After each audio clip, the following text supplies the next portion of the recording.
I'm Keshia Caudill, 32, and for most of my adult life, I've been the family disappointment who somehow managed to build a successful consulting business from nothing.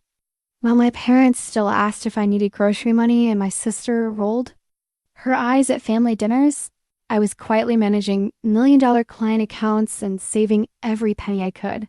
The day I walked into their living room with the mortgage payoff letter, everything changed. The silence was deafening. My mother's face went white as she read the bank documents, $247,000 paid in full. My father just stared at me like he was seeing me for the first time in 3 decades, but their shock wasn't gratitude. It was something else entirely, something that would expose the truth about why they kept me small for so long. What happened next would shatter everything I thought I knew about my family and finally give me the respect I've been fighting for my entire life. Growing up, one learned early that love in the Caudill household had conditions, and apparently, I didn't meet them. The college graduation photo sitting on my parents' mantle tells the whole story. There's Miranda, radiant in her cap and gown, flanked by our beaming parents, while I'm literally pushed to the background, half hidden behind. My sister's shoulder, you'd think it was an accident if you didn't know better. Miranda was everything I wasn't: effortlessly charming, academically gifted without trying, and somehow always saying exactly what our parents wanted to hear. When she chose her major, it was following her passion. When I chose mine, it was impractical and risky. Her BA average was celebrated. My A- was met with suggestions for improvement. The pattern started early. At 8 years old, I set up a lemonade stand that actually turned a profit, carefully tracking my costs and earnings in a little notebook. Miranda laughed and called it Keshia's cute little game, while our parents nodded along, amused by their younger daughter's face. When Miranda decided to try her hand at the same thing a month later, it became a learning experience worthy of parental investment, and praised that by high school, I'd stopped sharing my successes altogether. What was the point? When I started tutoring classmates for extra money, my parents worried I was becoming too focused on money and not developing socially. When Miranda got her first job at 16, a position I helped her practice for, they threw her a celebration dinner for showing such initiative. The financial manipulation started in college. Despite having scholarships and working part-time jobs, I was constantly lectured about being financially responsible and not taking their support for granted. Meanwhile, Miranda's education was funded without question, her spring break trips subsidized, her post-graduation apartment co-signed for without hesitation. When I asked for help with textbooks once, I received a 20-minute lecture about budgeting and a reluctant $50 bill. After graduation, the infantilization only intensified. Every family dinner included questions about whether I was eating enough, saving enough, dating the right kind of people. They spoke about my life like I was still 16, offering unsolicited advice about everything from my career choices to my apartment location. Miranda, meanwhile, was consulted like an equal on family decisions, her opinions valued and respected. The breaking point should have come years earlier, but I kept hoping things would change. Maybe if I proved myself successful enough, smart enough, accomplished enough, they'd finally see me as an adult. Instead, I learned to hide my achievements, downplay my income, and present myself as the struggling youngest daughter they seemed determined to see. What I didn't realize then was how this dynamic served them. Keeping me small and dependent meant maintaining control, ensuring their version of family hierarchy remained intact. It meant never having to confront their own favoritism or examine why they found it so difficult to respect their own daughter. Looking back at that graduation photo now, I see something different. Not a girl pushed to the background, but a woman learning to recognize her own worth, even when no one else would. The coffee stain on my first client contract has faded over the years, but I've kept in any way a crumpled, coffee-ringed reminder of how everything started. $15,000 for 3 months of marketing consultation work. To most people, it might not seem like much, but to me, sitting in my 400 square foot studio apartment 5 years ago, it felt like winning the lottery. I'd been working dead-end jobs since college, each one reinforcing my family's narrative that I was a daughter who hadn't quite figured things out yet. Administrative assistant, retail manager, Customer service representative positions that paid the bills, but left me feeling hollow and invisible. My parents would ask about work with that particular tone of voice reserved for discussing disappointing children, and I'd give vague responses that neither challenged nor confirmed their assumptions. The consulting work started by accident. Friend's small business was struggling with their online presence, and I offered to help for free. I'd always been good with marketing and strategy, spending my evenings reading industry blogs and taking online courses with money I should have been spending on groceries. What began as a favor turned into results. Their sales increased by 40% in 2 months. Word spread quietly through their network. Small business owners, startups, entrepreneurs who couldn't afford big agencies but needed someone who understood both strategy and execution. I worked evenings and weekends from my tiny kitchen table, building websites, managing social media campaigns, and developing marketing strategies that actually worked. The secrecy wasn't intentional at first. I simply didn't mention it during family dinners, the same way I'd learned not to mention most of my accomplishments. But as the client list grew and the income increased, I realized I preferred it this way. For the first time in my life, I had something that belonged entirely to me, success that couldn't be diminished, dismissed, or attributed to luck. I lived like I was still barely scraping by, keeping my old car, my small apartment, my modest wardrobe. Family dinners continued to include questions about my finances and gentle suggestions that maybe I should consider more stable career options. I nod and smile, all while knowing that my business account was growing steadily month by month. The loneliness was the hardest part. Landing my first major contract, a 6-month project worth $30,000, should have been cause for celebration. Instead, I sat alone in my apartment with takeout Chinese food, having no one to call who would truly understand the magnitude of what I'd accomplished. My parents would have found something to worry about. Miranda would have found a way to make it about herself. My few close friends, while supportive, didn't quite grasp what it meant to build something from absolutely nothing. So I celebrated alone, and I planned alone, and I dreamed alone. Every dollar saved was a step towards something bigger, though I wasn't entirely sure what that something was yet. I just knew that for the first time in my life, I had power, financial power, professional power, the power that comes from being genuinely good at something valuable. By year 3, I had 15 regular clients and was turning away work.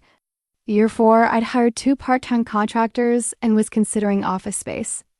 Through it all, I maintained the fiction of being the struggling youngest daughter, the one who still needed occasional help with groceries and gentle guidance about life choices. The duplicity felt necessary, like protective armor against a family that had never learned how to celebrate my successes without somehow diminishing them. I told myself I was waiting for the right moment to reveal everything, but the truth was simpler. I was enjoying being underestimated. There was power in being invisible and letting them maintain their illusions while I built something real and substantial in the shadows. That coffee-stained contract sits framed in my home office now, not because it was my biggest success, but because it represented the moment I stopped waiting for permission to be extraordinary. The family meeting was called for a Sunday afternoon in March, with the kind of ominous tone usually reserved for medical diagnoses or divorce announcements. "We need to discuss some family financial matters," my mother had said over the phone, her voice carrying that particular weight that meant serious business. I arrived at the house I'd grown up in, the same split-level ranch where every childhood memory was embedded in the walls. Miranda was already there, of course, settled into what had always been considered her spot on the living room couch, looking like she'd rather be anywhere else. Our parents sat across from us, wearing the expressions of people about to deliver difficult news. "We wanted to talk to you girls about the house," Dad began, his hands clasped tightly together. "We've been having some financial difficulties, and we may need to consider selling." The words hung in the air like smoke. Miranda shifted uncomfortably, suddenly very interested in her fingernails. I felt something cold settle in my stomach, not because of what he'd said, but because of how he'd said it, like this was somehow our problem to solve. "How bad is it?" Miranda asked, though her tone suggested she didn't really want to know. Mom launched into a careful explanation about rising property taxes, unexpected medical bills, and just not having the income we used to have. "It was a Familiar dance they'd done this before during my college years, whenever they needed to justify their financial decisions or explain away their inability to help us with anything. But this time felt different. This time, I'd been paying attention to their spending, their lifestyle, their casual mentions of expensive purchases and vacation plans. Something didn't add up. What about downsizing? I suggested carefully. Maybe a smaller place, something more manageable. This is our home, Keshia, Mom said with that particular edge that meant I'd suggested something unreasonable. We've lived here for 30 years. All your memories are here. Miranda nodded sympathetically, though I noticed she offered no practical solutions of her own. It's just a tough situation, she said, as if acknowledging difficulty was somehow helpful. The conversation continued for another hour, circling around the problem without landing on any actual solutions. It was clear they wanted us to understand the gravity of their situation, but what they really wanted was less clear. Were they asking for money? Preparing us for the inevitable loss of the family home? Or simply venting their frustrations to an audience they knew would listen? As the meeting wound down, I excused myself to use the bathroom, but instead found myself in Dad's home office, torn by curiosity and a growing sense that something wasn't quite right about this entire conversation. On his desk, partially hidden, under some mail, I caught a glimpse of what looked like mortgage documents. I shouldn't have looked. I knew that even as I was doing it, but something compelled me to lift the corner of the envelope to see just enough to understand what we were really dealing with. What I saw made my blood run cold. It wasn't just mortgage documents, it was their will. And there in black and white legal language, I could see the distribution of assets. The house, the savings, the life insurance policies, everything went to Miranda first, with me listed as a secondary beneficiary in the event that the primary beneficiary is unable to inherit. Secondary, backup, afterthought. I'd always known about the favoritism, but seeing it codified in legal documents was something else entirely. They'd planned their financial future around Miranda, built their legacy with her in mind, and treated me as a contingency plan. Walking back to the living room, I looked at my family with new eyes. My parents, discussing their financial struggles while systematically excluding me from their financial plans. Miranda, already positioned to inherit everything while acting like the family's financial problems were merely unfortunate circumstances beyond anyone's control. I should get going, I announced, gathering my purse and keys. But we haven't finished discussing, Mom started. I think I understand the situation perfectly, I interrupted, my voice steadier than I felt. Driving home, my hands shook slightly on the steering wheel. The meeting had been about more than their mortgage troubles. It had been about reminding us of our places in the family hierarchy. Miranda, the heir apparent who would someday inherit their struggles along with their assets. Me, the afterthought who should be grateful to be included in family discussions at all. But they'd made one crucial miscalculation. They had no idea that their struggling younger daughter had spent years building something they couldn't see, couldn't control, and couldn't take away. They had no idea that I could solve their problem with a single phone call. The question wasn't whether I could help them. The question was whether I should and what that help might cost all of us. I spent the next week doing what I do best, research and analysis. If my parents were having legitimate financial difficulties, I needed to understand exactly what we were dealing with. If they weren't, I needed to understand that too. It started with public records, property assessments, tax liens, any legal documents that might give me insight into their actual financial situation. What I found was revealing. Their property taxes had indeed increased, but not dramatically, certainly not enough to justify the crisis-level family meeting. Their home's value had actually appreciated significantly over the past few years, which meant they had substantial equity. Next, I did something I'd never done before. I called their bank. Not to access their accounts, but to ask general questions about mortgage assistance programs and refinancing options. The conversation with the customer service representative was enlightening. "Oh yes, the Caudill account," she said after I identified myself as their daughter seeking to help with their financial planning. They've been working with our counseling department about the payment issues. Payment issues, plural. How long have they been having difficulties? I asked carefully. Let me see. Looks like they've been consistently late for about 8 months now, and they've missed 3 payments entirely. 8 months. This wasn't a sudden crisis caused by unexpected medical bills or rising property taxes. This was a pattern of financial mismanagement that had been going on for most of the previous year. Armed with this information, I started paying closer attention to their social media posts and casual mentions during family conversations. The European river cruise they'd taken. Last fall, the new car Dad bought in December.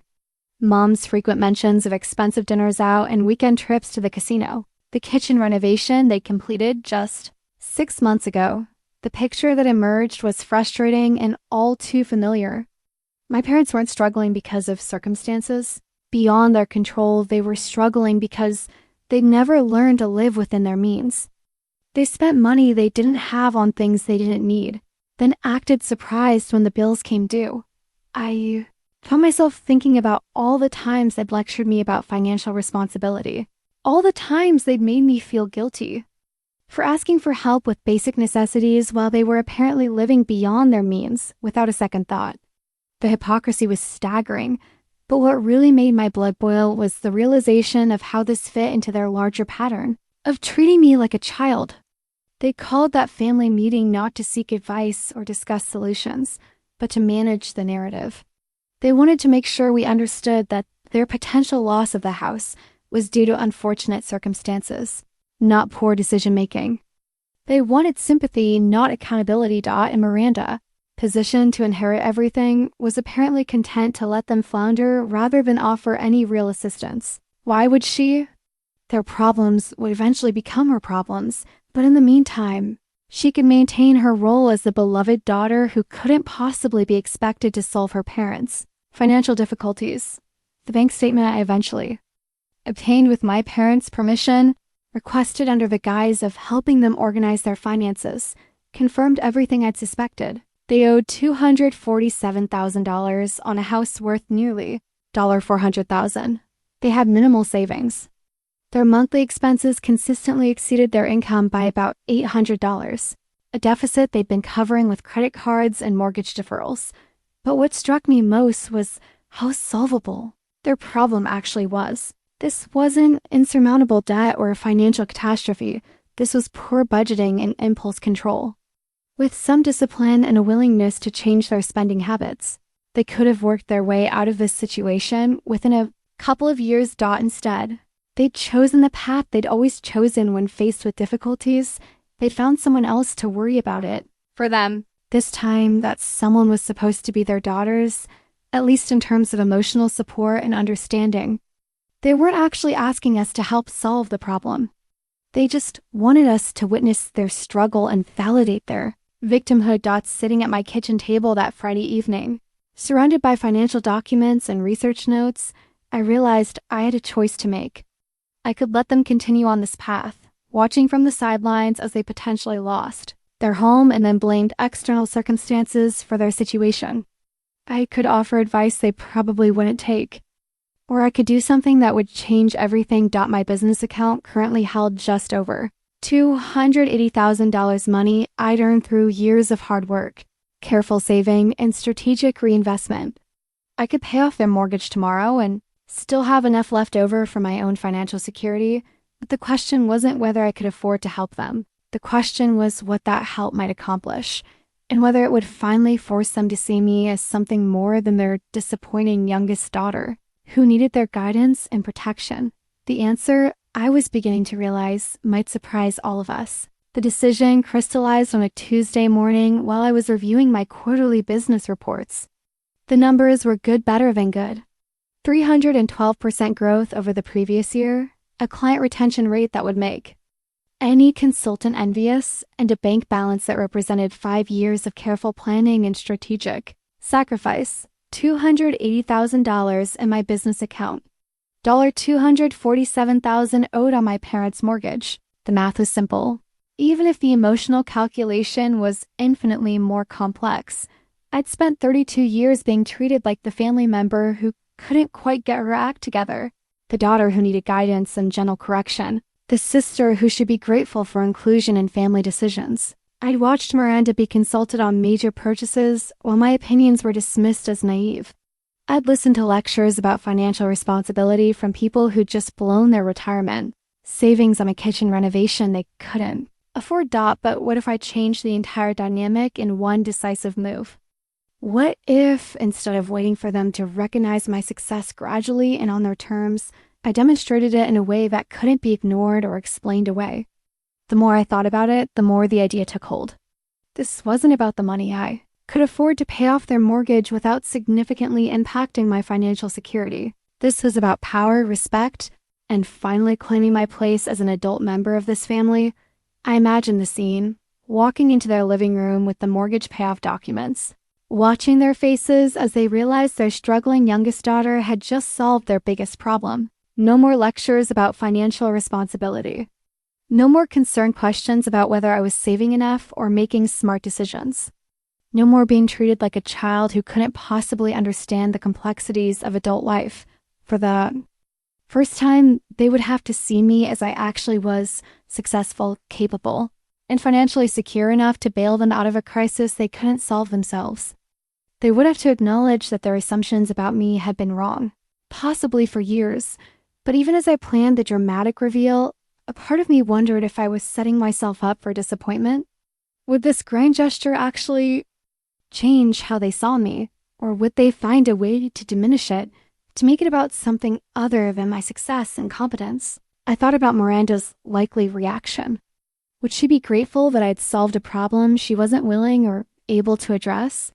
Or would she resent the way I'd shifted the family dynamic, taking center stage in a drama where she'd always been the leading character? And my parents, would they finally treat me with the respect I'd been craving? Or would they find new ways to maintain their position of authority, perhaps by treating my gesture as an obligation rather than a gift? The uncertainty was almost paralyzing, but the alternative was worse. I could continue hiding my success, allowing them to maintain their illusions while I grew increasingly resentful of their condescension. I could watch them potentially lose their home while knowing I had the power to prevent it. I could spend the next 10 years waiting for them to spontaneously recognize my worth, or I could take control of the narrative, force them to confront the reality of who I'd become, and finally claim the respect that should have been mine all along. The decision, when it finally came, felt inevitable. I picked up the phone and called my banker. The cashier's check felt heavier than it should have. $247,000 made out to First National Mortgage Company, with my parents' account number carefully written in the memo line. I carried it in my purse for 2 days, waiting for the right moment, building up the courage to change everything. Saturday afternoons seemed appropriate. I knew they'd be home, probably watching television or puttering around the house, settled into the weekend routine I'd observed my entire life. Miranda would likely be there too. She'd started making regular weekend visits since the family meeting, though whether out of genuine concern or desire to monitor the situation, I couldn't say. I drove slowly through the familiar neighborhood, past the houses where I trick-or-treated as a child and the corner where I'd learned to ride a bicycle. Everything looked exactly the same, but I felt fundamentally different. For the first time in my adult life, I was approaching my childhood home as someone with real power, real solutions, real agency. My hands shook slightly as I knocked on the front door, a formality, since I'd always just walked in before, but today felt like it required more ceremony. Mom answered, looking surprised to see me. "Keshia, I wasn't expecting you. Is everything all right?" "Actually, yes. Everything's perfect. Are Dad and Miranda here? I have something I want to share with all of you." Something in my tone must have alerted her to the significance of the moment, because she studied my face carefully before stepping aside to let me in. "They're in the living room. Miranda brought lunch from that new deli downtown." I found them exactly where I'd expected: Dad in his recliner, Miranda on the couch with takeout containers spread across the coffee table, both looking comfortable and settled in for an afternoon of family time that hadn't included me until I'd appeared unannounced. "Hey, Kesh," Miranda said around a bite of sandwich.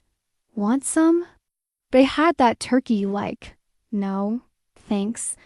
I'm actually here because I have some news to share. I reached into my purse and pulled out the envelope containing the cashier's check and the mortgage payoff paperwork I prepared. About your mortgage situation. The temperature in the room seemed to drop several degrees. Dad muted the television. Miranda set down her sandwich. Mom settled into her usual chair with the careful attention of someone preparing for serious news. I know you've been struggling with the payments, I continued, my voice steadier than I'd expected. And I know you've been worried about potentially losing the house. Keshia, we appreciate your concern, but this isn't really... Dad started. I paid it off. I interrupted quietly. The silence that followed was absolute. No one moved. No one spoke. For a moment, I wondered if they'd heard me correctly. I'm sorry, what? Mom whispered. I pulled out the cashier's check and set it on the coffee table right next to Miranda's half-eaten lunch. I paid off your mortgage. $247,000. It's done. Miranda stared at the check like it might bite her. Keshia, this is ... where did you... How is this possible? My consulting business has been doing well. Very well, actually. Well enough that I could afford to solve this problem for you.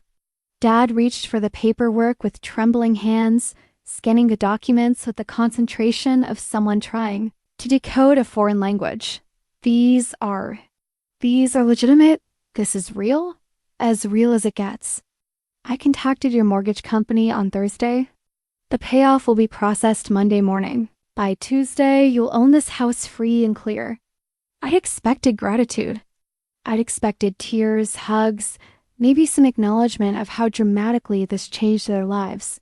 What I hadn't expected was the continued silence, the exchanged glances, the sense that somehow I'd done something wrong instead of something extraordinary. Keshia? Mom said finally, her voice carrying a strange tone I couldn't identify. This is a very dramatic gesture. Dramatic gesture. Not generous gift.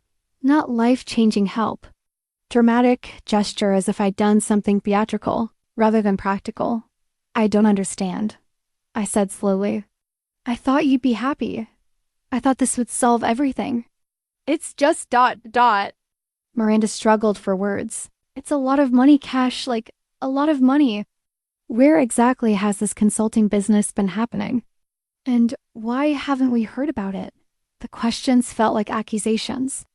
Instead of celebrating the solution to their biggest problem, they were questioning my right to provide it, my honesty about how I'd obtained the means to help them. I've been building my business for 5 years, I explained, hearing the defensive note creeping into my voice. I have 15 regular clients, 2 contractors working for me, and a waiting list for new projects. I've been successful enough to save this money while living comfortably and planning for my own future. And you never thought to mention this? Dad's tone was sharp, almost angry. You let us worry about losing our home while you've been sitting on a fortune? The accusation hung in the air like smoke. Somehow, in the space of 10 minutes, I'd gone from being their savior to being the villain who'd withheld help from struggling family members. The narrative had already shifted, and I was no longer the successful daughter who'd solved their problems. I was the secretive daughter who'd been hiding her wealth while they suffered. Looking at their faces, I realized with growing horror that this wasn't going to unfold the way I'd imagined. This wasn't going to be my moment of triumph, my entrance into adulthood and respect within the family. This was going to be something else entirely. The text messages started before I'd even made it home. Miranda's name lit up my phone screen repeatedly, each notification bringing a fresh wave of accusations and resentment that made my stomach churn. What you did today was manipulative and wrong, making Mom and Dad feel guilty about their situation by throwing money around. You could have offered to help months ago instead of making this big dramatic show. Some of us don't have secret businesses and piles of money to solve problems. I pulled into my driveway and sat in the car, reading message after message, each one more cutting than the last. The sister who'd offered no solutions during the family meeting, who'd been content to let our parents potentially lose their home, was now furious that I'd solved the problem they couldn't. My phone rang. Dad's number. Keshia, we need to talk about what happened today. His voice was tight, controlled in the way that meant he was trying not to lose his temper. I thought we did talk about it. I paid off your mortgage. Problem solved. That's not how family works, and you know it. You don't just swoop in with dramatic gestures to make the rest of us look bad. Make them look bad? That's what this was about, not gratitude for solving their financial crisis, but anger that I'd made them look incompetent by comparison. Dad, I was trying to help. You called a family meeting to tell us you might lose the house. I found a way to make sure that doesn't happen. By making us look like charity cases. By showing off how much money you've been hiding while we've been struggling. The conversation continued for 20 minutes, a circular argument where my attempt to help was reframed as an attack on their dignity. According to Dad, the appropriate response to their financial difficulties would have been to offer emotional support, maybe some small financial assistance, but certainly not a complete solution that highlighted the magnitude of their problems. You should have talked to us first, he insisted. Asked what we wanted, what we needed. Instead, you just decided to fix everything your way. I thought you wanted to keep your house. We wanted respect, Keshia. We wanted to be treated like adults capable of handling our own problems. The irony was staggering. They wanted to be treated like adults while simultaneously treating me like a child whose success couldn't possibly be legitimate or earned. They wanted respect while denying me the basic acknowledgement that I built something substantial enough to solve their biggest problem. After Dad hung up, Mom called. Her approach was different, less anger, more hurt disappointment. Honey, I just don't understand why you felt you needed to keep all this success a secret from us. Don't you trust us? Don't you want to share your good news with your family? It was a masterful manipulation, turning my desire to help into evidence of my failure as a daughter. I kept my success quiet not because I didn't trust them, but because I'd learned that sharing good news with my family often resulted in it being diminished, questioned, or somehow turned into cause for concern. I was waiting for the right time, I said weakly. The right time to tell your parents that you're successful and financially secure. Kia, that should have been shared immediately. We could have celebrated with you, been proud of you. Instead, you made us feel like fools. The guilt was expertly applied, layer by layer, until I found myself apologizing for helping them, for being successful, for solving their problems in a way that made them uncomfortable. But it was Miranda's final text message that broke something inside me. You know what the worst part is? You actually made me feel guilty for not being able to help them myself. Like, I'm a bad daughter because I don't have $250,000 lying around. Thanks for that. I stared at that message for a long time, sitting in my darkened living room with my phone glowing in my hands.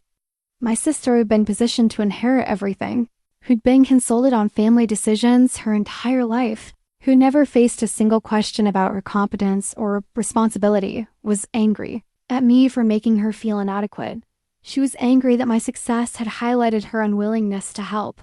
She was angry that I disrupted the family dynamic where she was the beloved daughter and I was the struggling afterthought. Most of all, she was angry that I'd revealed myself to be someone other than who they needed me to be. They needed me to be less successful so they could continue feeling superior. They needed me to be financially dependent so they could maintain their role as the wise parents guiding their naive daughter.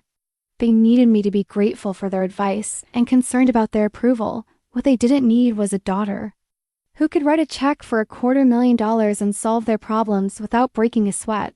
That night, I realized I'd made a fundamental miscalculation. I thought that demonstrating my success would earn their respect. Instead, it had threatened their entire understanding of our family dynamics. And rather than adjusting their perceptions to match reality, they were demanding that I adjust my reality to match their perceptions. The mortgage was still paid off. Their house was still saved. But instead of gratitude, I'd earned resentment, suspicion, and a masterclass in how some people find fault with any action that challenges their preferred version of the truth. I'd wanted to be seen as an adult. Instead, I'd been labeled as a manipulative show-off who'd made her family feel bad about themselves. The most painful part was beginning to suspect that no amount of success, generosity, or achievement would ever be enough to change how they saw me. The problem wasn't that they didn't know I was capable. The problem was that they needed me to be incapable. The confrontation I'd been dreading came 3 days later. My parents requested another family meeting, this time with the explicit purpose of addressing the situation I'd created. The tone of the invitation made it clear that I was being summoned. To answer for my crimes, not celebrate for my generosity, I arrived to find them arranged like a tribunal, mom and dad on the couch, Miranda in the chair beside them, all wearing expressions of grave concern. There was an empty chair positioned facing them, clearly intended for me. It felt like an intervention. "Sit down, Keshia," Dad said in the tone he'd used when I was 16 and had missed my curfew. "I'd rather stand, thanks." Something about the setup, the formality, the implicit assumption that I owed them explanations triggered a rebelliousness I hadn't felt in years. "We've been talking," Mom began, "and we're concerned about the way you handled this situation. More importantly, we're concerned about what it reveals about our family dynamics." I almost laughed. After 32 years of family dynamics that consistently positioned me as the inadequate daughter, now they were concerned about family dynamics. "What it reveals," I said carefully, "is that I've been more successful than any of you realized, and that I was willing to use that success to help you." "But why the secrecy?" Miranda interjected. "Why hide your business, your income, your whole financial situation from us? What does that say about your trust in this family?" The question was expertly designed to put me on the defensive, to make my reasonable decision to maintain privacy seem like a betrayal of family bonds. But I'd had 3 days to think about this conversation, and I was tired of being made to feel guilty for their discomfort. "Maybe," I said slowly, "it says something about how this family responds to my success." The temperature in the room dropped noticeably. What's that supposed to mean? Dad's voice carried a warning edge. "It means that every achievement I've ever shared with you has been met with concern, criticism, or outright dismissal. It means that you've spent my entire adult life treating me like I can't make good decisions, can't handle responsibility, can't be trusted to manage my own life. So forgive me if I decided to keep something good to myself for once. That's not fair," Mom protested. "We've always been supportive." "Have you?" The words came out sharper than I'd intended, years of suppressed frustration finally finding voice. "When I started my consulting business, did anyone in this room ask how it was going or celebrate my first successful project? When I signed my biggest client, did anyone congratulate me? When I bought my own health insurance and started contributing to retirement accounts, did anyone acknowledge that maybe I had my life more together than you assumed?" The silence stretched uncomfortably. "You wanted me to share my success with you," I continued, "but you've never created space for my success in this family. Miranda gets celebrated for getting a job at Target, but I'm expected to downplay building a 6-figure business so no one feels uncomfortable." "This isn't about Miranda," Dad said, but his tone suggested he knew it absolutely was about Miranda. "Isn't it? Let me ask you something. If Miranda had been the one to pay off your mortgage, would we be having this conversation? Would she be facing accusations of being manipulative and secretive, or would she be getting praised for her generosity and success?" The question hung in the air like smoke. I could see the answer in their faces, and the uncomfortable shifting in Miranda's sudden intense interest in her hands. "That's different," Mom said weakly. "How? How is it different? Miranda has always been open with us about her life, her goals, her situation. Miranda has always been accepted for her life, her goals, her situation," I corrected. "There's a difference. When Miranda shares something, it's welcomed. When I share something, it's questioned, criticized, or treated as cause for concern." I walked to Dad's desk and pulled out the insurance policy document I'd seen weeks earlier, the one that had started this whole revelation about my place in their financial planning. "Speaking of openness," I said, placing the document on the coffee table, "let's talk about this." Dad's face went pale. "Keshia, that's private. Is it? Because it involves me, doesn't it? As the secondary beneficiary who gets everything only if something happens to the primary beneficiary." I looked directly at Miranda. Did you know about this arrangement? Miranda's silence was answer enough. So let me understand this correctly. I continued, my voice gaining strength. You're upset that I didn't share my financial success with a family that systematically excludes me from their financial planning. You're concerned about trust and openness from someone you've never trusted. To be an equal inheritor of your legacy, the will reflects practical considerations. Mom started. It reflects exactly what I've always known to be true. Miranda is the real daughter, the one whose future matters, the one worth investing in and planning for. I'm the backup plan, the afterthought, the one who might get something if the primary option doesn't work out. The room was completely silent now. Years of unspoken truths were finally being said aloud, and no one seemed to know how to respond. You want to know why I didn't share my success with you? I asked, my voice steady despite the tears threatening to spill. Because I learned early that my successes make you uncomfortable. They disrupt the family narrative where Miranda is the accomplished daughter and I'm the one who needs guidance. They force you to confront the possibility that maybe, just maybe, you've been wrong about me for most of my life. Keshia, you're being dramatic, Miranda began. Am I?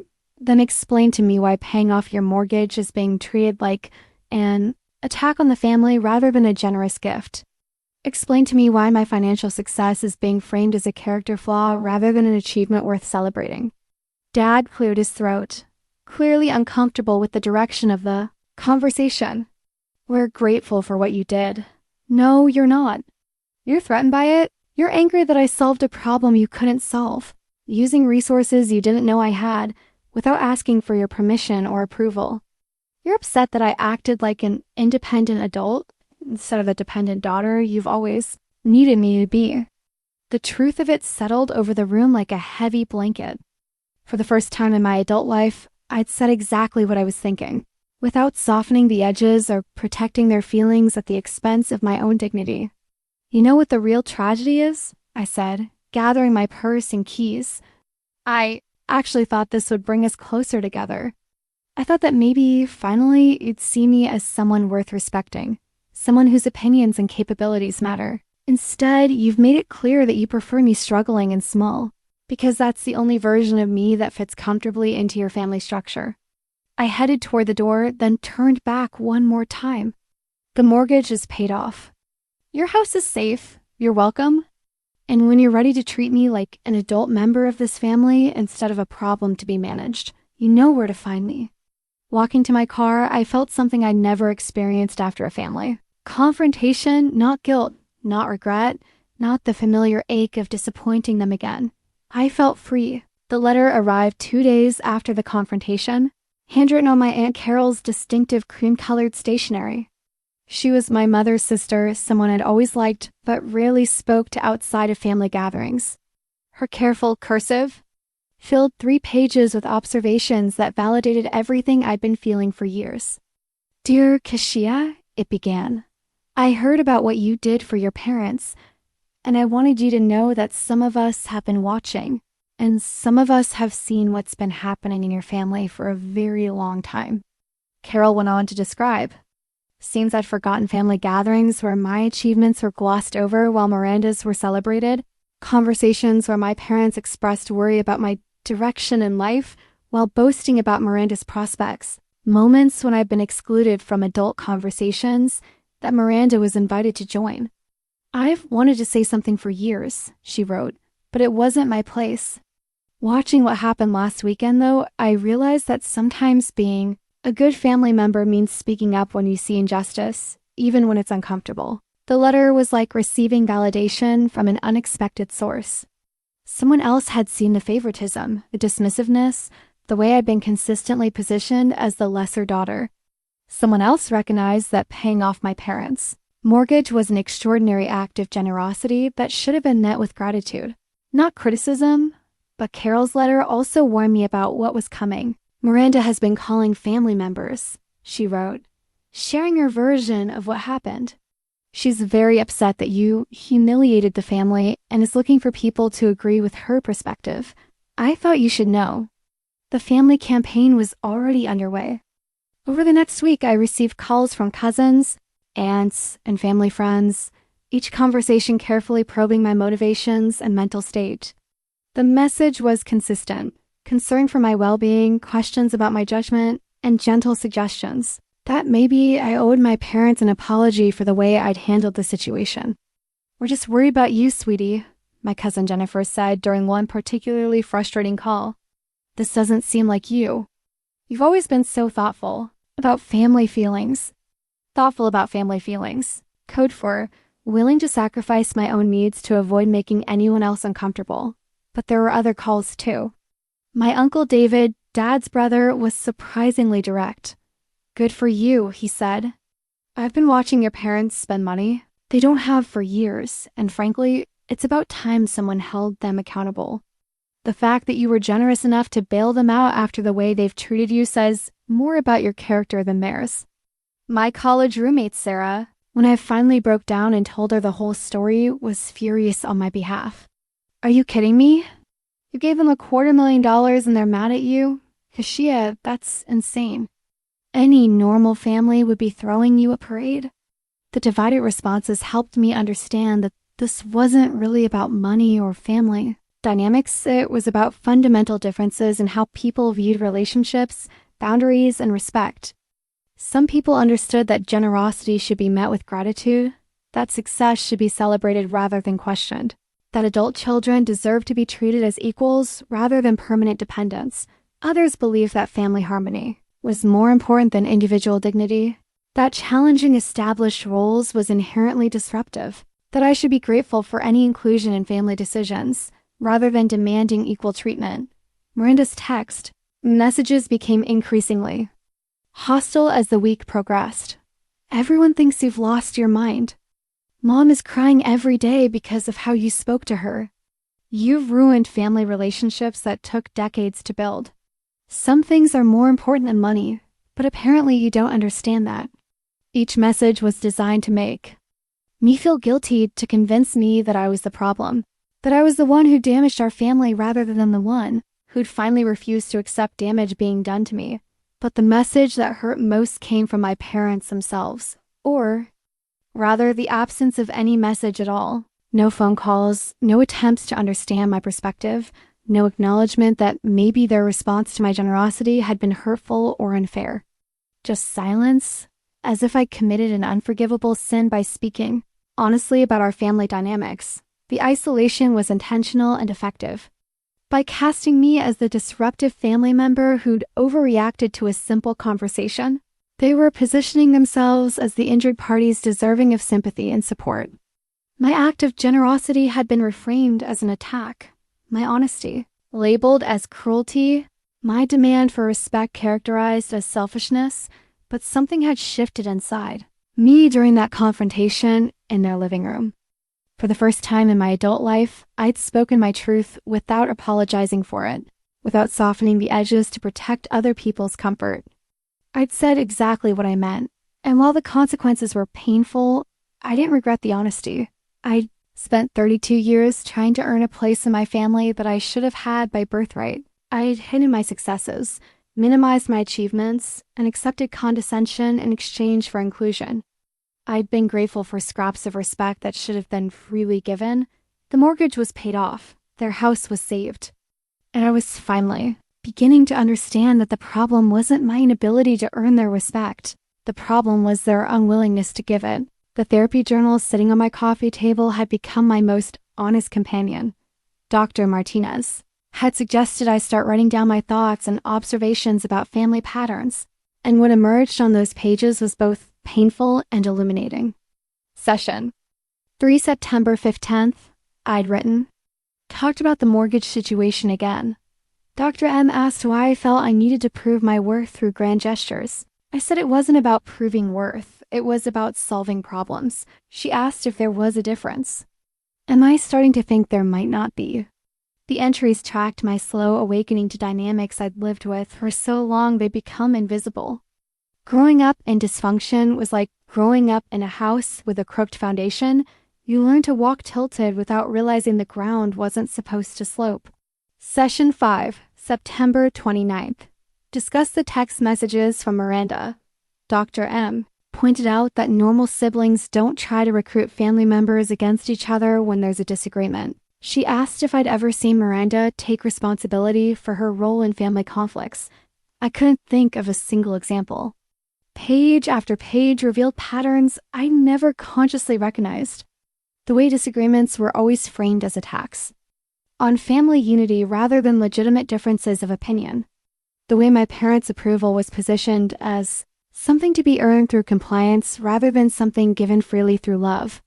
The way Miranda's needs and feelings were always prioritized, while mine were treated as secondary concerns.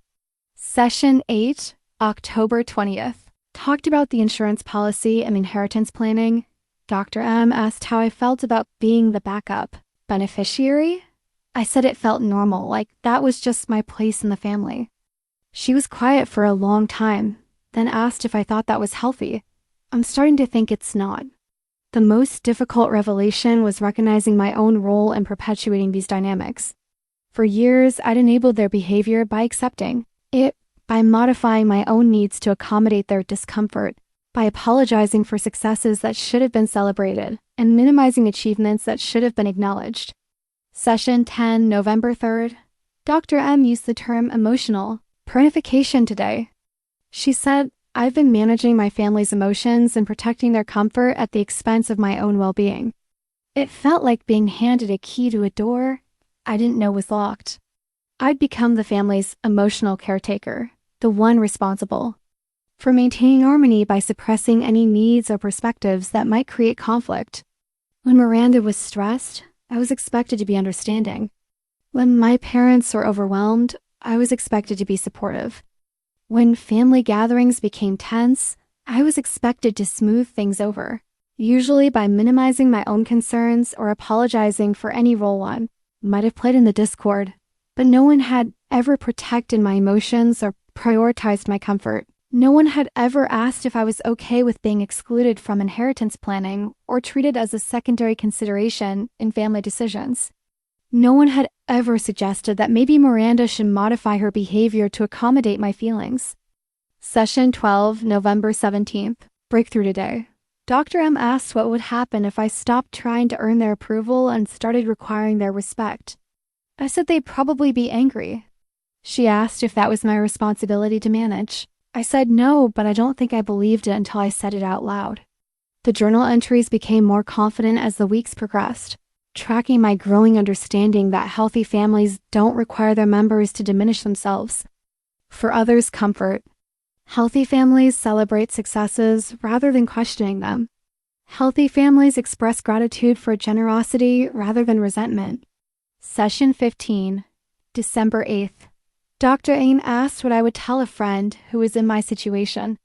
I said I'd tell her that her family was treating her badly and she deserved better.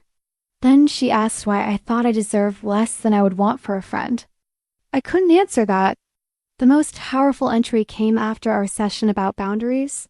Session 18, December 29th, Dr. M explained that boundaries aren't about controlling other people's behavior. They're about controlling your own responses to other people's behavior. I can't make my family respect me, but I can decide what I will and won't accept from them. I can't force them to appreciate my success, but I can stop hiding it to make them comfortable. I can't make Miranda treat me as an equal, but I can stop accepting treatment that makes me feel less than equal. For the first time in my life, I'm starting to understand that their comfort with family dynamics doesn't have to determine my participation in those dynamics. I've been waiting for permission to be myself, approval to be successful, validation, to take up space. But these things aren't gifts to be earned, they're rights to be claimed.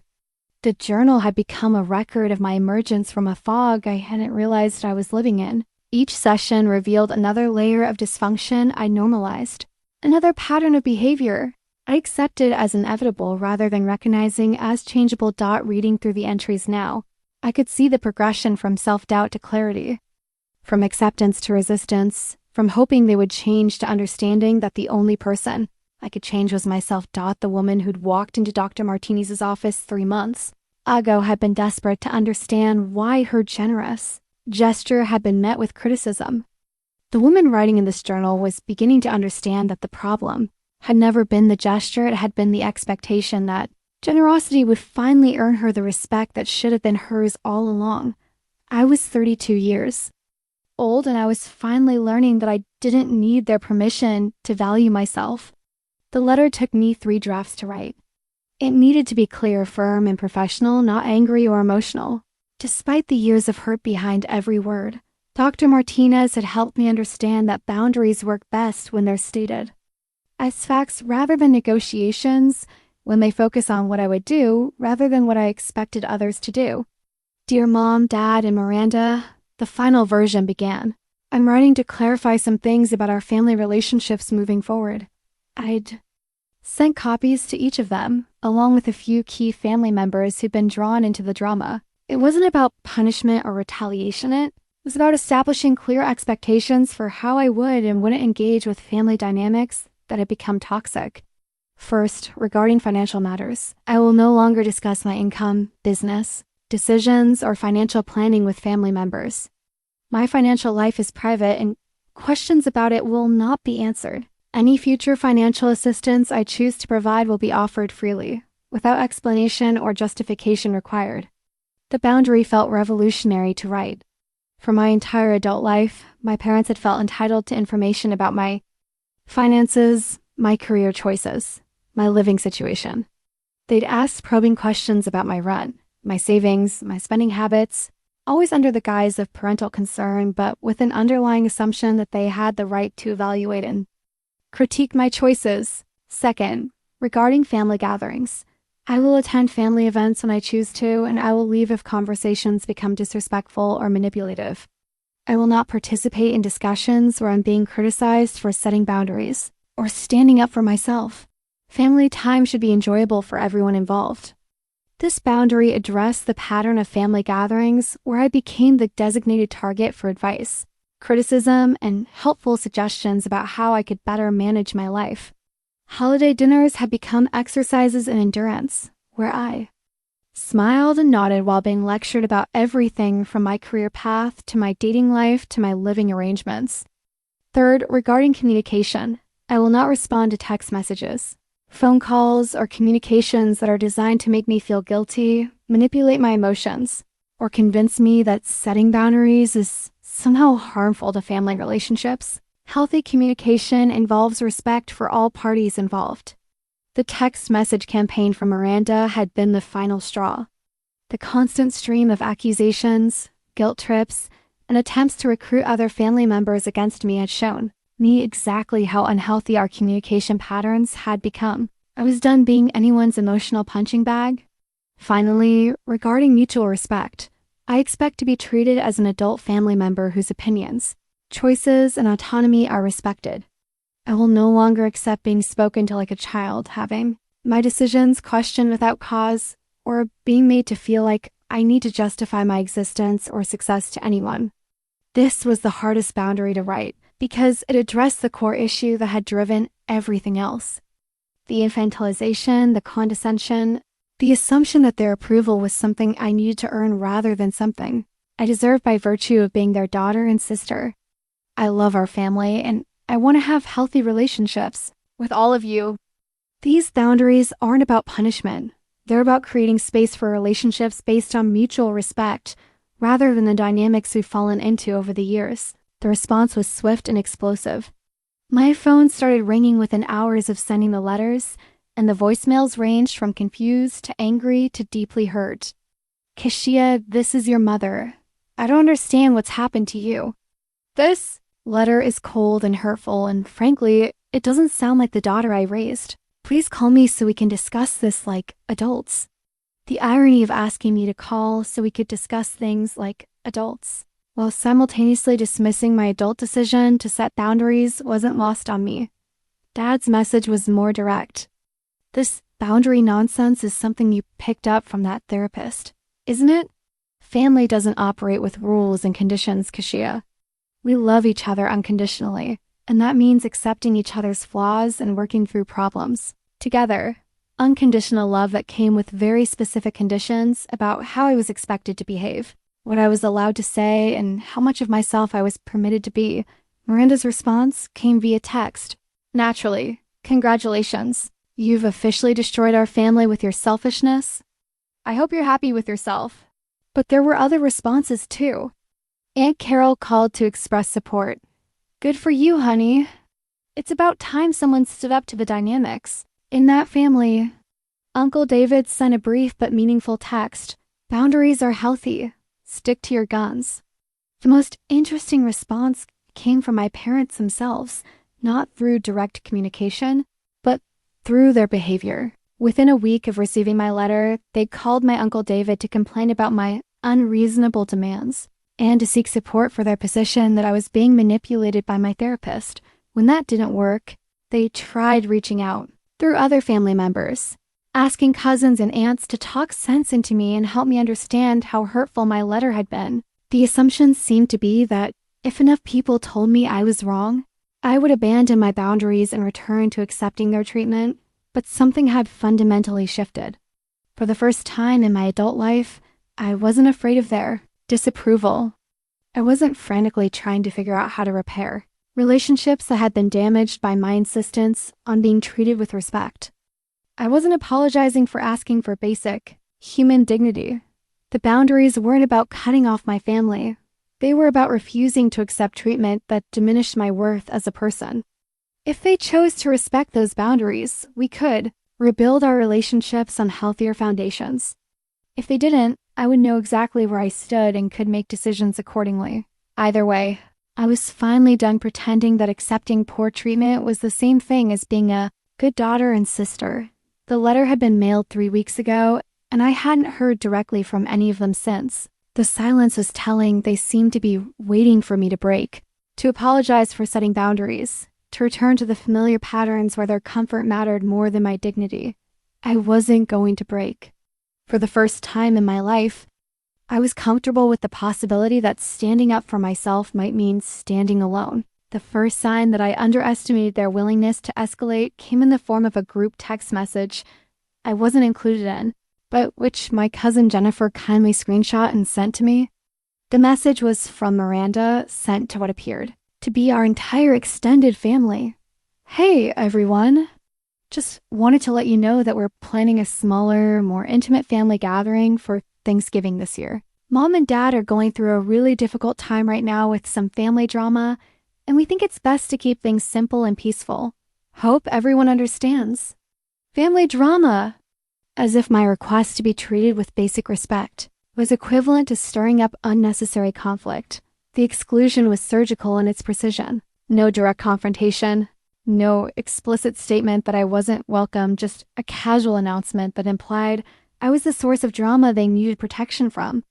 Anyone who didn't know the full story would assume I'd done something terrible. To upset my elderly parents during their time of need. The phone calls started the next day. Well-meaning relatives who'd received the group text reached out to express concern and confusion.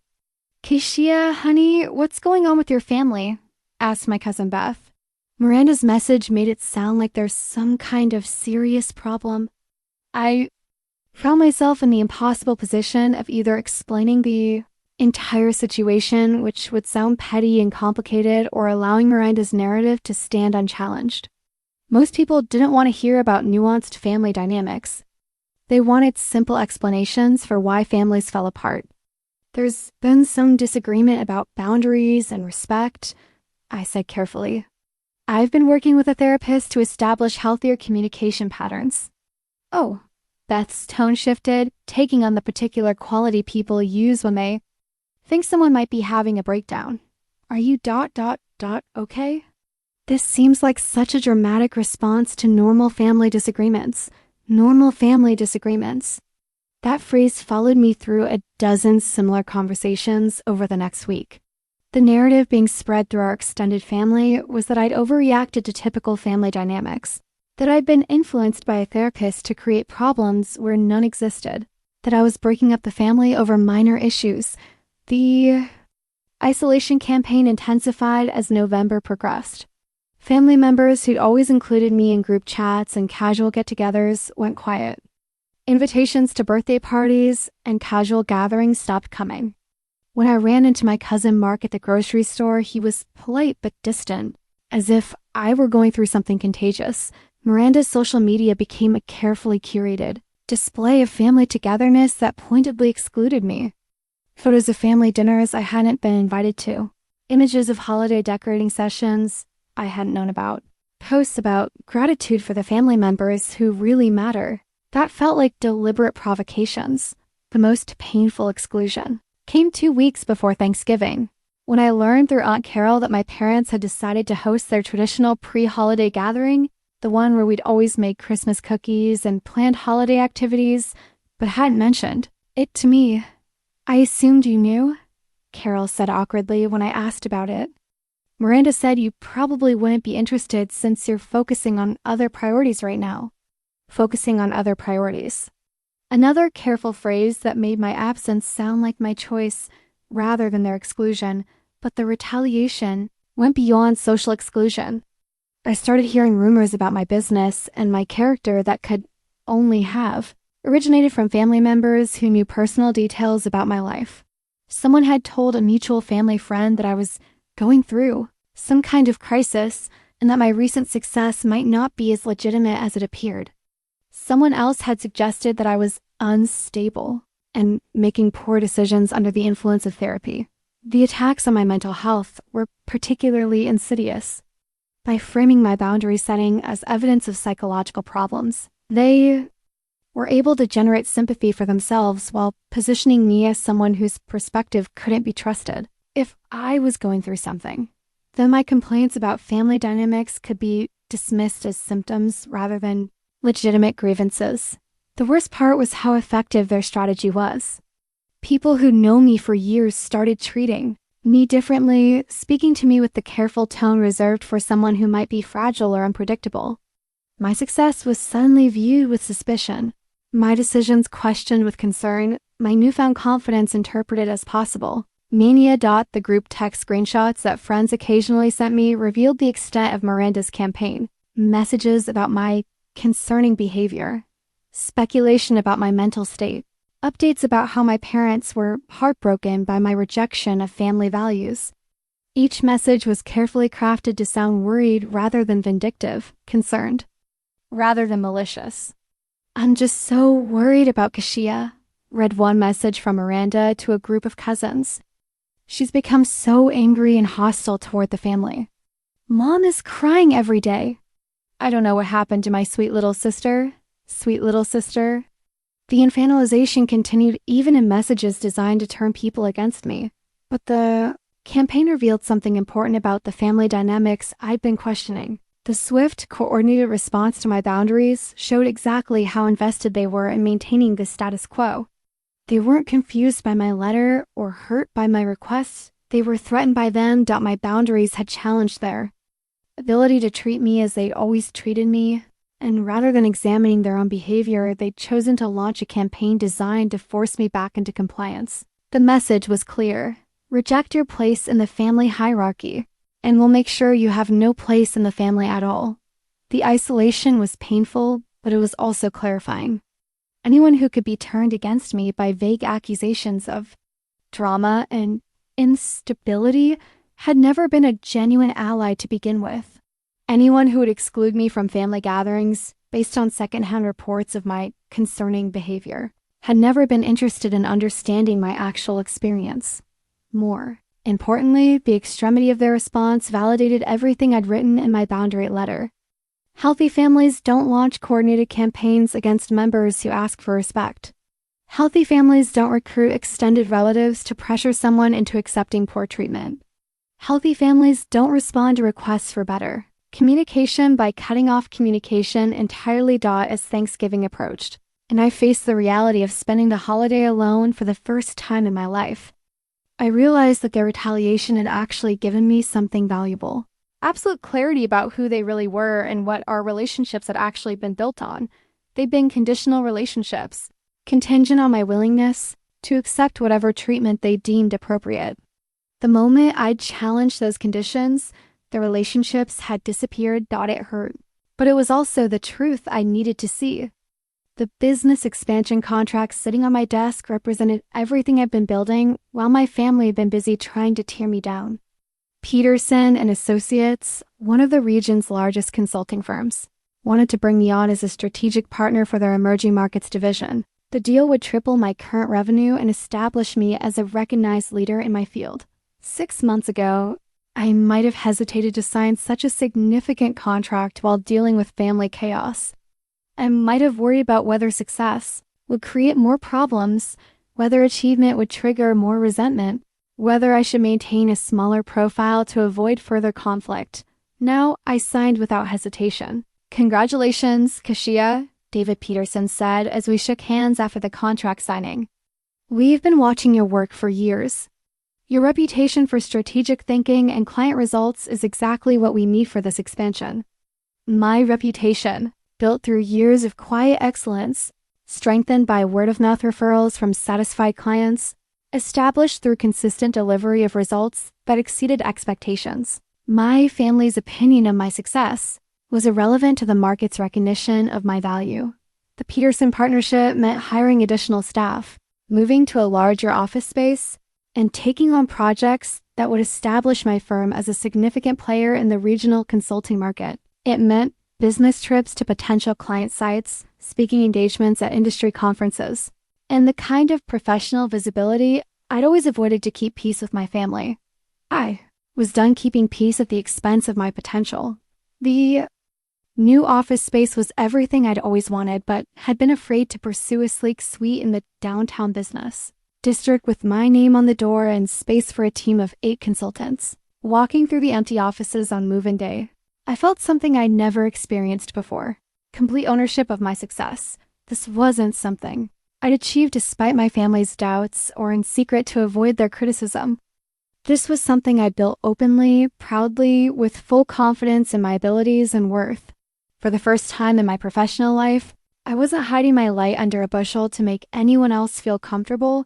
The team I hired reflected the values I'd learned to prioritize: competence, integrity, mutual respect, and the kind of collaborative spirit that creates success for everyone involved.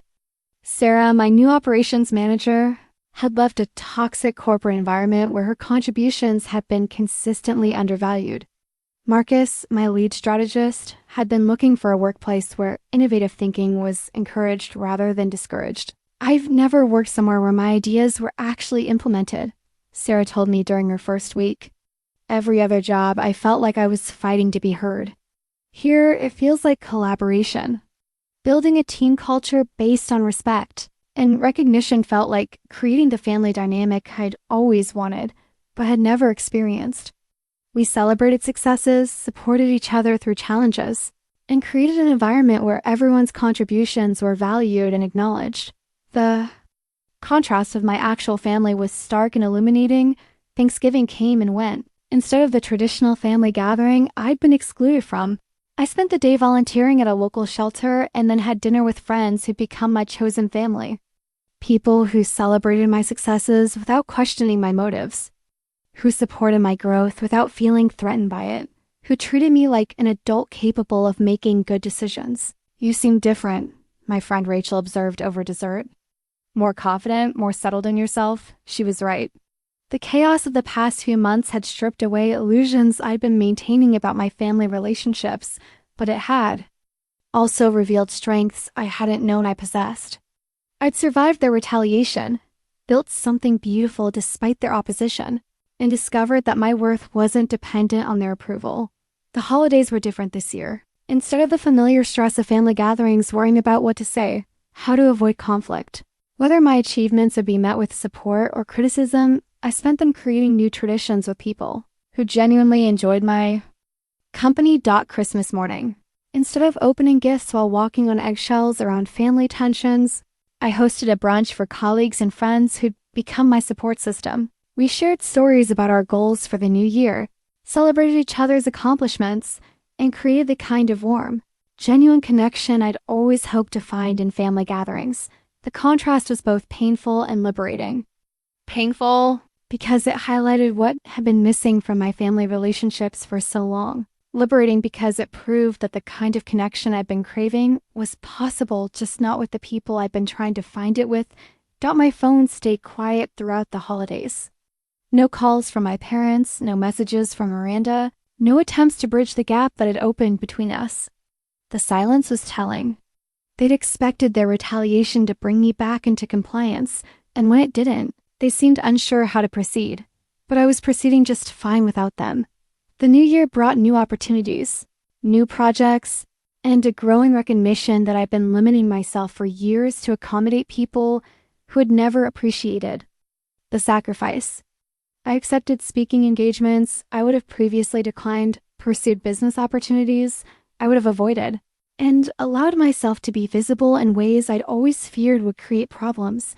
None of it created problems. All of it created success. By February, my firm had landed 3 major new clients, hired 2 additional consultants, and established partnerships with complementary businesses that expanded our service offerings. Industry publications were writing about our innovative approaches to market analysis. Professional organizations were inviting me to serve on advisory boards.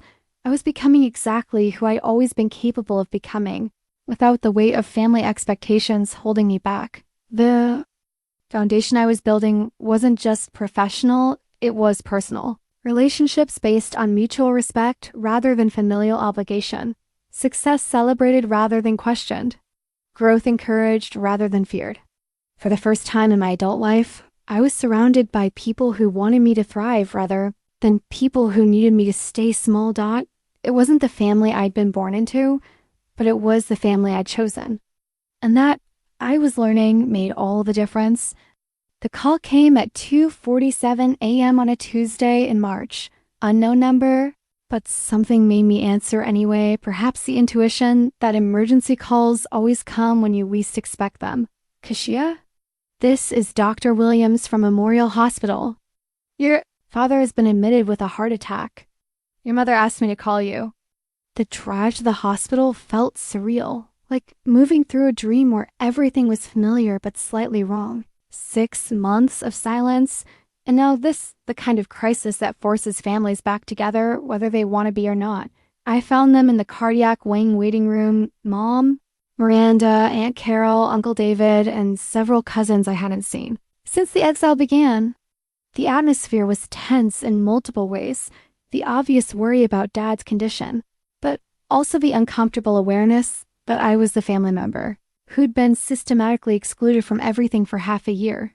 Miranda looked up when I entered, her expression unreadable. Mom seemed smaller somehow, aged by worry and exhaustion.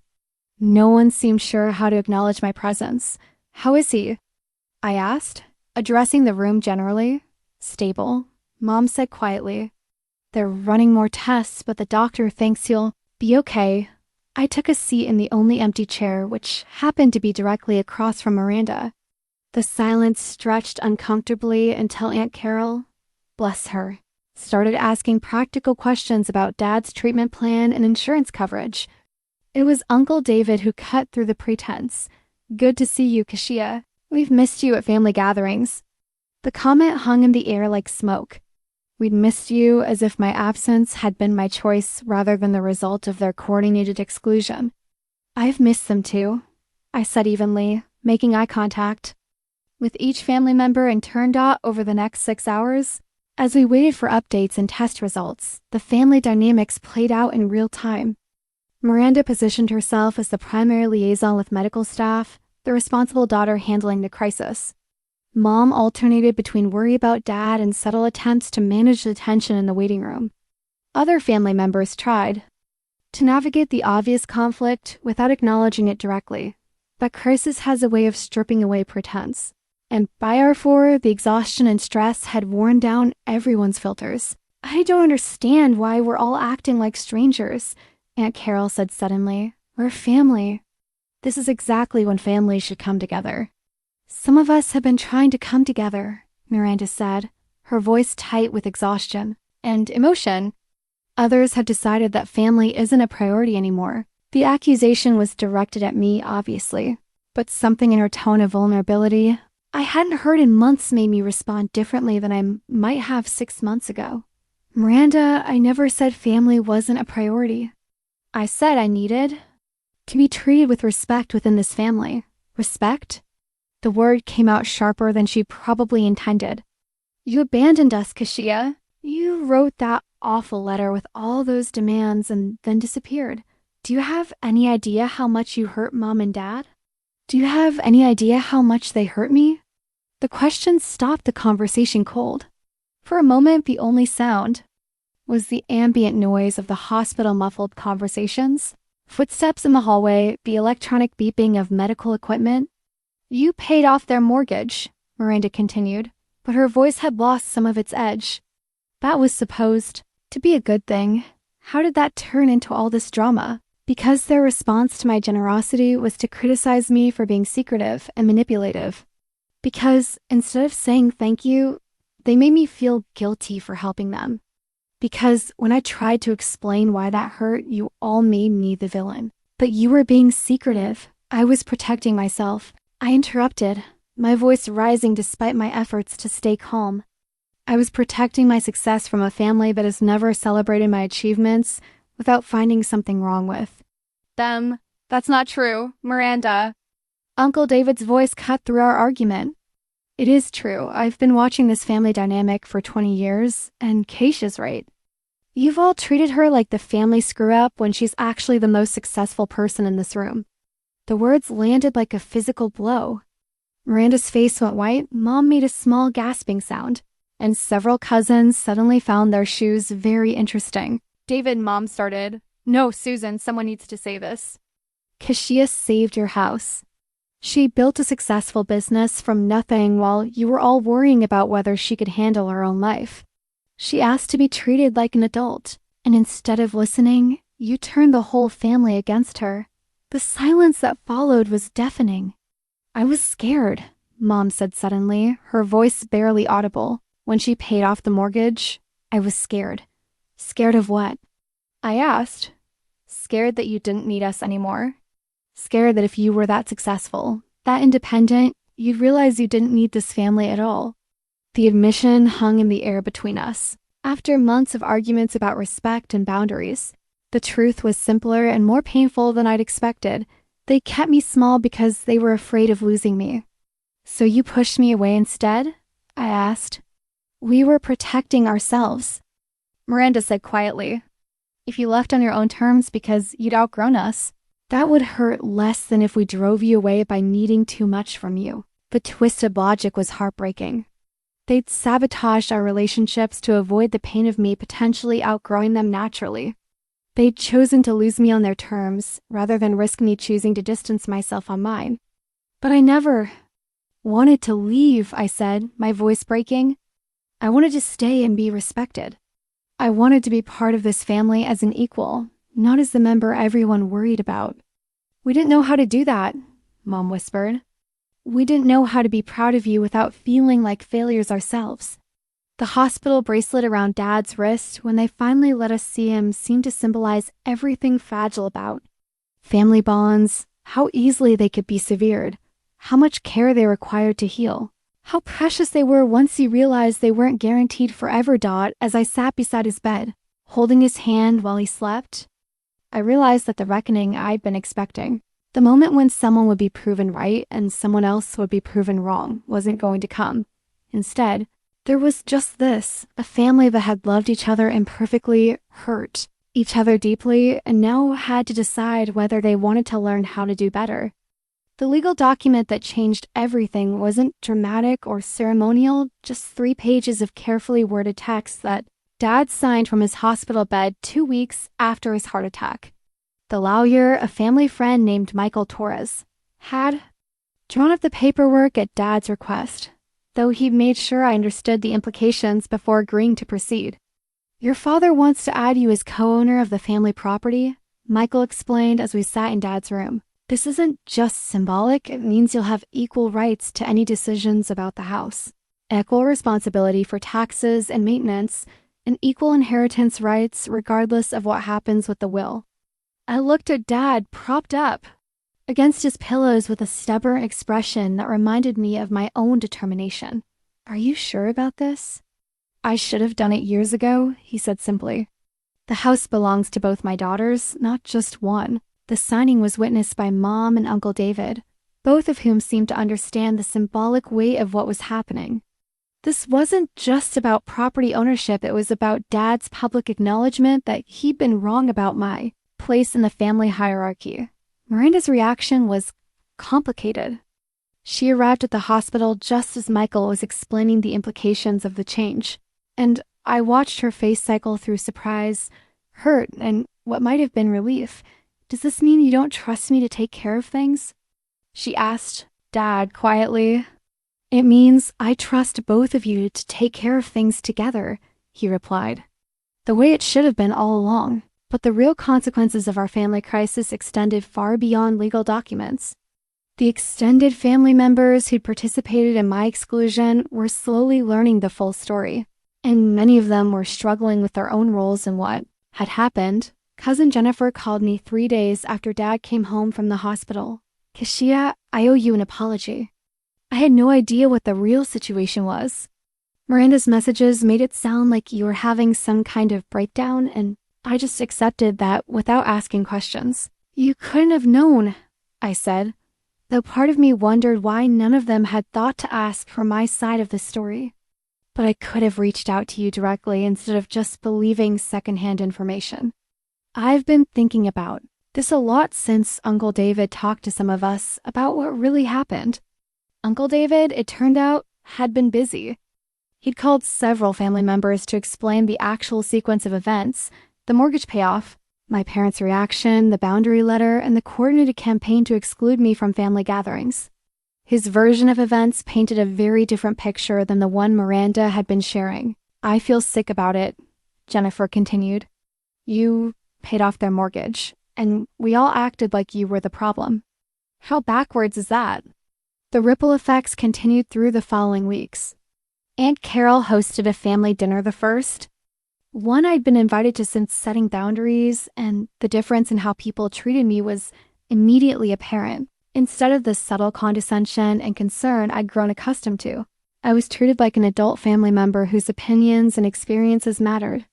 "Tell us about your business expansion," Cousin Mark said during dinner. David mentioned, "You landed some major contracts." It was the first time in my adult life that a family member had asked about my work with genuine interest rather than thinly veiled concern about my stability, but the most significant consequence was what happened. With Miranda, the crisis had forced us to confront dynamics we'd both been complicit in maintaining, and the conversations that followed were some of the most honest we'd ever had. "I was jealous," she admitted one evening when she stopped by my new office. "Not just of your success, but of how you achieved it. You built something completely on your own, without anyone's help or approval. I've never done anything like that." "You could," I said. "You're incredibly capable. But I've always taken the safe path, the one that kept everyone happy. You took risks. You stood up for yourself even when it meant standing alone. I don't know if I would have had that courage." The admission revealed something I'd never considered, that Miranda's position as the favorite daughter had been its own kind of prison. She'd received approval and support, but at the cost of her independence and authenticity. She'd learned to be who the family needed her to be, while I'd been forced to become who I actually was. We both got damaged by the family dynamics. I sighed, just in different ways. Our relationship didn't transform overnight, but it began changing in meaningful ways. For the first time, we started talking as equals rather than as the favorite daughter and the problematic one. We started sharing honest opinions instead of managing each other's emotions. We started building a sisterhood based on who we actually were rather than who the family had decided we should be. Mom's evolution was slower but equally significant. The realization that her fear of losing me had actually driven me away seemed to shake something loose in her understanding of how love and control intersected. She started asking about my business with genuine curiosity, celebrating my successes without qualification, and treating my opinions as valuable rather than naive. "I spent so many years trying to protect you from failure that I never learned how to celebrate your success," she told me one afternoon as we sat in her garden. "I thought that being a good mother meant worrying about everything, fixing everything, managing everything. I didn't realize that sometimes being a good mother means stepping back and trusting your child to handle their own life." Dad's changes were the most visible. His heart attack had been a wake-up call about the fragility of family relationships. and he'd made a conscious decision to prioritize connection over control. He started asking for my advice on financial decisions, consulting me about family matters, and treating me like the successful adult I'd become. The co-ownership of the house was more than symbolic. It meant I was included in every decision about maintenance, improvements, and future planning. When they decided to renovate the kitchen, I was part of the planning process. When property tax assessments came due, we discussed them together. For the first time in my adult life, I was treated as an equal stakeholder in family decisions. The changes weren't universal or immediate. Some family members continued to view my boundary setting as unnecessarily dramatic. Some cousins remained distant, uncertain how to navigate the new dynamics. Some conversations were still awkward, weighted with the history of what had happened, but the fundamental shift was undeniable. I was no longer the family member who needed to be managed, worried about, or protected from her own decisions. I was no longer the daughter whose success was viewed with suspicion or whose independence was seen as a threat.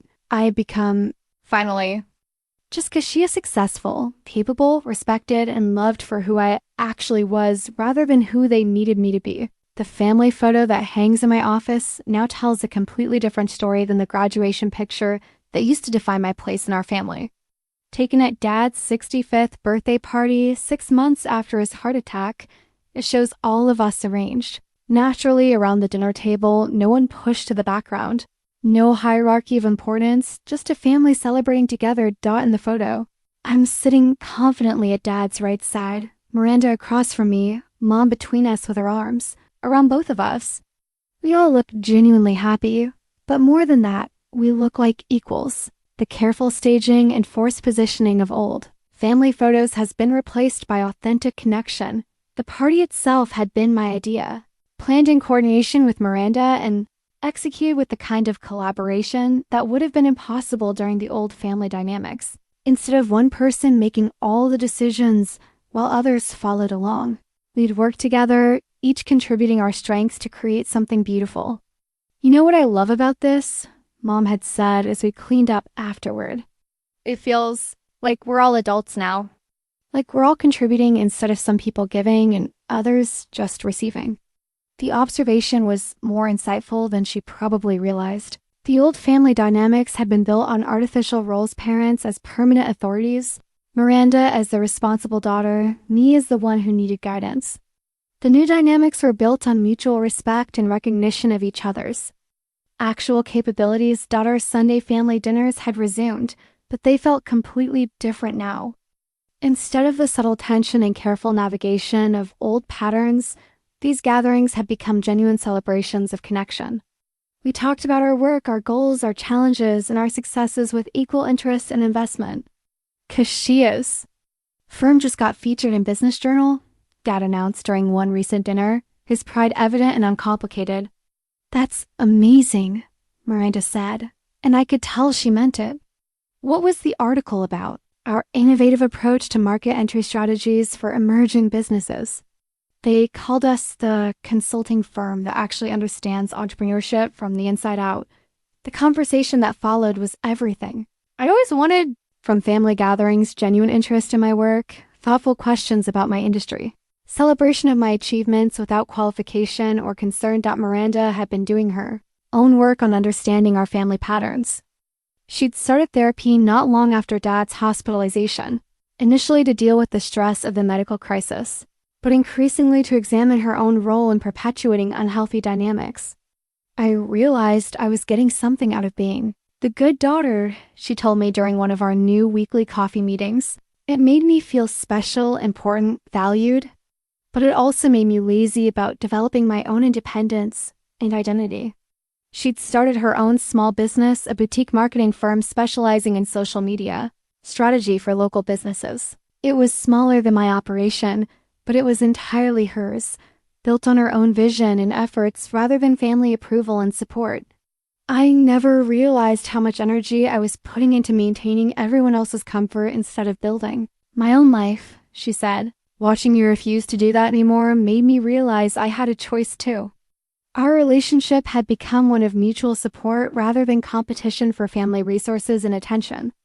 When she landed her first major client, I celebrated her success without feeling threatened.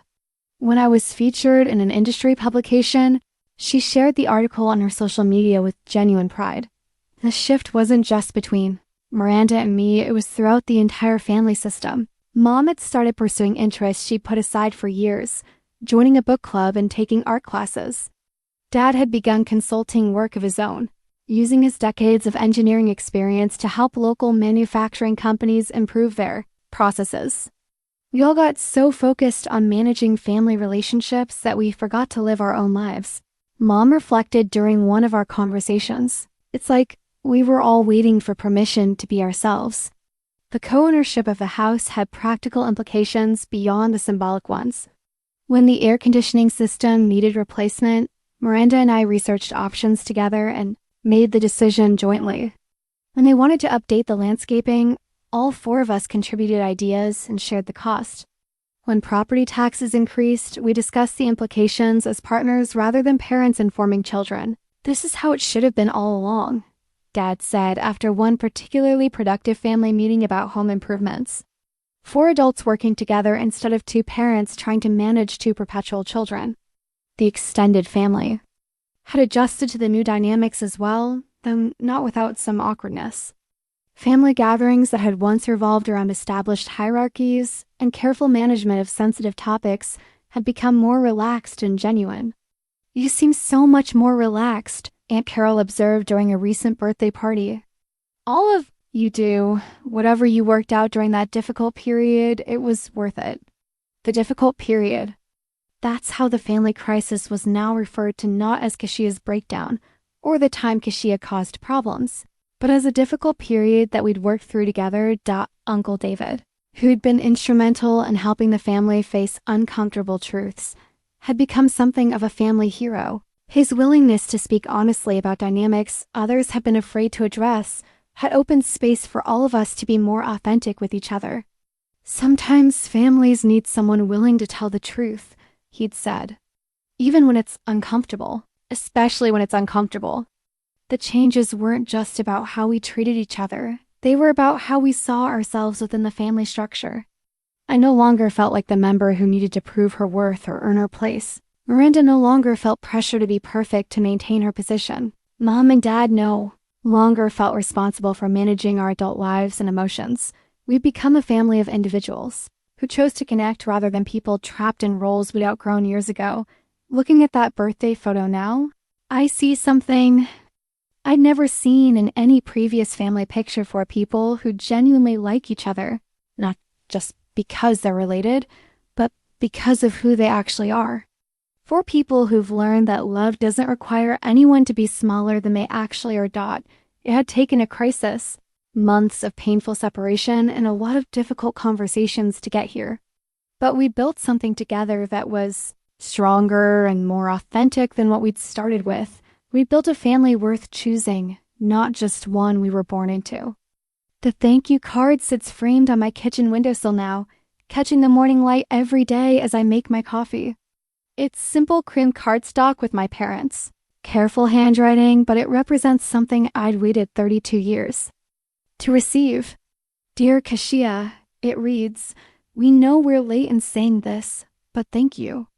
Not just for saving our house, but for saving our family. Your courage in demanding better from us forced us to become better. We're proud of the woman you've always been, and sorry it took us so long to see her clearly. Love, Mom and Dad." The card arrived on the 1-year anniversary of the mortgage payoff, accompanied by a small gift, a crystal paperweight engraved with Keshia Caudill, CEO, for my desk. It was their acknowledgement, finally, of who I'd become and what I'd built, but more than that, it was their recognition that my success wasn't something that had happened to me or been given to me. It was something I'd earned through years of hard work, strategic thinking, and the kind of perseverance they'd somehow failed to see until I'd forced them to look. The year since Dad's heart attack had been transformative for all of us, but perhaps most of all for me. I'd learned that demanding respect doesn't make you selfish, it makes you honest. I discovered that setting boundaries doesn't destroy relationships, it reveals which relationships are worth preserving. Most importantly, I'd come to understand that I didn't need to choose between having a family and being myself. I just needed a family that was capable of loving the person I actually was, rather than the person they'd decided I should be. My business had continued to grow beyond anything I'd imagined possible. The Pearson partnership had led to other opportunities, speaking engagements, and recognition within my industry. I'd been invited to serve on nonprofit boards, had been featured in regional business publications, and had built a team of talented consultants who shared my values of excellence and integrity, but success felt different now that I had people in my life who celebrated it without qualification. When I won a prestigious industry award last month, my parents were in the audience, beaming with uncomplicated pride. Miranda had organized a celebration party, inviting colleagues and friends to acknowledge the achievement. "This is how it should have always been," Mom whispered to me as we posed for photos after the ceremony. "Us being proud of you, celebrating your accomplishments, supporting your dreams." The recognition was sweet, but the real victory was subtler and more profound. I'd learned to value myself enough to require others to value me too. I discovered that love without respect isn't actually love, it's need. Control or habit dressed up in familial language. My relationship with Miranda had evolved into something I'd never expected: genuine friendship between equals. We met for coffee every Wednesday, sharing the challenges and successes of running our respective businesses, offering advice and support without the undercurrent of competition that had poisoned our interactions for years. "I've been thinking about what you said during that awful fight in the hospital," she told me during a recent coffee date, "about how I'd been content to let Mom and Dad struggle rather than offering real help. You were right, and I'm ashamed. It took me so long to see it." "We were all playing our assigned roles," I replied. "You were the beloved daughter who shouldn't have to worry about family problems. I was the struggling daughter who couldn't possibly help with family problems. The roles kept us from seeing what we were actually capable of." "But you broke out of your role first," she said. "That took courage I'm not sure I would have had." The courage hadn't felt like courage at the time. It had felt like desperation, like the last resort of someone who'd run out of other options. But looking back, I could see that choosing authenticity over approval had been the bravest thing I'd ever done. Dr. Martinez and I'd transitioned from weekly sessions to monthly check-ins. Our work now focused on maintaining healthy boundaries and continuing to build the self-respect that had been so long in coming. "You've done something remarkable," she told me during our recent session. "You've changed an entire family system by refusing to participate in the unhealthy aspects of it. That's not easy, and it's not common. It almost broke us," I admitted. "Yes." "But it broke the dysfunctional patterns, not the love. The love was strong enough to survive the truth. That's how you know it was real love underneath all the dysfunction. The wisdom in that observation had stayed with me. Real love could withstand honesty, growth, and change. Real love didn't require anyone to stay small or accept poor treatment. To maintain connection. My parents had each done their own work to understand how fear had driven so many of their parenting decisions. Mom had joined a support group for parents of adult children, learning healthier ways to express love and concern. Dad had started reading books about family dynamics and emotional intelligence, approaching the task with the same systematic dedication he'd once applied to engineering problems. "I thought being a good parent meant never letting my children fail or struggle," Dad told me recently. "I didn't realize that protecting you from challenges also protected you from the satisfaction of overcoming them. I robbed you of the joy of your own accomplishments by always worrying instead of celebrating."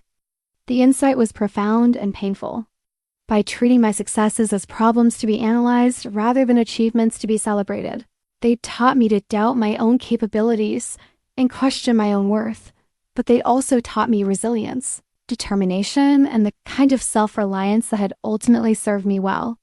The challenging family dynamics had forced me to develop inner strength and independence that might not have emerged in a more supportive environment. Maybe we all needed to go through this, I reflected to Dr. Martinez. Maybe this was the only way for all of us to grow into who we were meant to be. The morning light streaming through my kitchen window illuminated the thank you card as I finished my coffee and prepared for another day of work I loved. relationships I valued, and a life I built according to my own vision rather than someone else's expectations. At 33, I finally felt like an adult member of my family rather than a perpetual child seeking approval. I felt respected rather than tolerated, celebrated rather than managed, loved for who I was rather than who I might become with enough guidance and concern. The mortgage was long since paid off. But the real debt, the one we'd all owed each other in honesty, respect, and authentic love, had finally been settled in full.